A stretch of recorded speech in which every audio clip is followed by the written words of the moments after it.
अस्सलाम वालेकुम नाज़रीन इकराम। आज मैं पाकिस्तान का एक ऐसा नाकाबिले यकीन मंज़र आपको दिखाने लगा हूं जिसे ख़ुद मैंने देखा तो मैं दंग रह गया। यकीन नहीं आता था कि इस तरह के मनाज़र तो हम मदीने के मुतल्लिक़ सुना करते हैं कि वहाँ दिखाई देते हैं।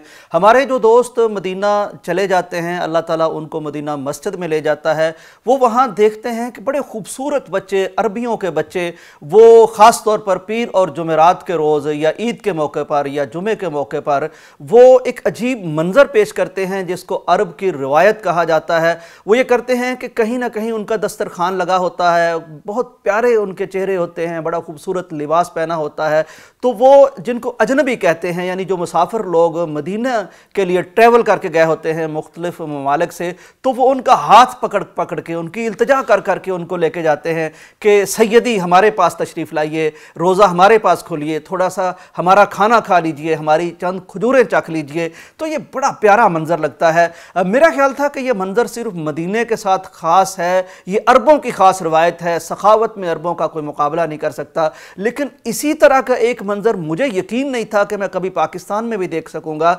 लेकिन ये मंजर एक वीडियो जब मैंने देखी तो मेरे सामने आया। ये हवेली लखा के करीब जी दीपालपुर रोड है, वहाँ एक ज़िम्मेदार है, एक चौधरी है जिसने कुछ भैंसें रखी हुई हैं और उनका खालिस और ताज़ा दूध निकाला जाता है। निकालने के बाद बड़ी खालिस किस्म की चाय बनाई जाती है, बहुत यानी वसी पैमाने पर चाय बनाई जाती है और डेली 4 बजे के बाद उसके मुलाजिमीन वो रोड पर खड़े हो जाते हैं और बिल्कुल जैसे मदीने में लोगों को बुला बुला के ला रहे होते हैं अपने दस्तरखान पर, इसी तरह वो भी लाते हैं। कोई गाड़ी पे हो, कोई साइकिल पे हो, कोई पैदल हो, वो उसको रिक्वेस्ट करते हैं बड़े अच्छे अंदाज में कि प्लीज़ थोड़ा सा रुकिए, हमारे पास चाय है, आप इतनी यानी सर्दी में जा रहे हैं तो थोड़ा सा अपने आप को हीट अप कर लीजिए।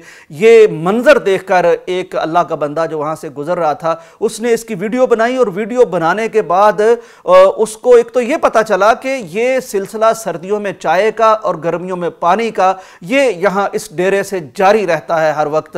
उसने कहा कि इंशाल्लाह मैं अपने इलाके में जाकर इस रस्म को, इस यानी कदर को वहाँ जाकर जारी करूँगा। मेरे एक दोस्त हैं बहुत नफीस और राइटर हैं प्रोफेसर आसिम हफीज़ साहब, उन्होंने मुझे एक खूबसूरत बात बयान फरमाई जब ये तज़किरा उनके साथ हुआ। कहने लगे कि शेखुपुरा में एक शख्स है जिसने काफ़ी सारी भैंसें रखी हुई हैं, वो उनको पालता है, उनके लिए मुलाजिम रखे हुए हैं। उन भैंसों के मुतल्लिक उस जिम्मेदार ने कह रखा है कि इनके दूध का एक कतरा भी बेचा नहीं जाएगा, सारे का सारा दूध, ये वहाँ एक मदरसा है, दीनी तालीम हासिल करने वाले तलबा हैं, तो सारे का सारा दूध सुबह और शाम उन तलबा के लिए जाता है। तो ये वो पाकिस्तान का खूबसूरत चेहरा भी है। हम बड़े तंग आए रहते हैं और बड़ी नेगेटिव न्यूज़ हमारे मीडिया पर आई रहती है, लेकिन पाकिस्तान का, पाकिस्तानियों का, मुसलमानों का ये खूबसूरत तरीन चेहरा भी हमारे ही भाइयों का है। हमें चाहिए कि इसको भी हम आम करें और दूसरों तक पहुंचाएं, क्योंकि दिए से दिया जलता है, चिराग से चिराग जलता है, रोशनी फैलती चली जाएगी। नाज़रीन इकराम, मैं आपको बताता चलूं कि ये जो खाना खिलाना है, ये किसी को मशरूब पिला देना है, ये इस्लाम में इतना बड़ा काम है, इतना बड़ा काम है कि अल्लाह तबारक व तआला अपने नेक बंदों की ये खूबी और सिफत कुरान मजीद में बयान फरमाते हैं कि वो दूसरों को खाना खिलाते हैं। और एक आयत ये है कि वमिम्मा रज़क़नाहुम युनफ़िकून, हमने जो उन्हें दे रखा है वो उसमें से खर्च करते हैं। हज़रत अब्दुल्ला बिन सलाम इस्लाम के एक बहुत बड़े सहाबी हैं। ये उस वक्त यहूदी थे जब रसूल मुकर्रम सल्लल्लाहु अलैहि वसल्लम मदीना हिजरत करके तशरीफ़ लाए और बहुत बड़े स्कॉलर थे यहूदियों के। ये कहते हैं कि जब मुझे पता चला कि मुसलमानों के नबी आ रहे हैं तो वो चूँकि इस्तकबाल के लिए निकले थे, मैंने भी कहा मैं ज़रा ज़ियारत करता हूँ, देखता हूँ कि कैसे नबी है। मैं भी वहाँ चला गया। मैंने नबी कायनात को उस वक्त जो सबसे पहले मेरे कानों ने आपकी आवाज़ सुनी और उनमें जो अल्फाज सुने वो मुझे बखूबी याद हैं। उन्होंने बताया कि आप फरमा रहे थे अय्युहन्नास अफ़शुस सलाम, लोगो सलाम आम करो, सलाम किया करो। और ये क़यामत की निशानियों में से नबी कायनात ने बयान फरमाया कि सिर्फ वाकिफ़कारों को सलाम कहा जाएगा।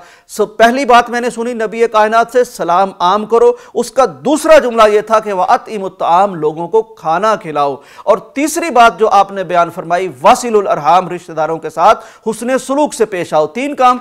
चौथा काम आपने ये बयान फरमाया कि वसल्लु बिल्लैलि वन्नासु नियाम, जब रात को लोग सुकून के साथ सो रहे हों तो उस वक्त अल्लाह तुम्हें तौफीक दे तो उठ के कुछ रकतें पढ़ लिया करो तहज्जुद की।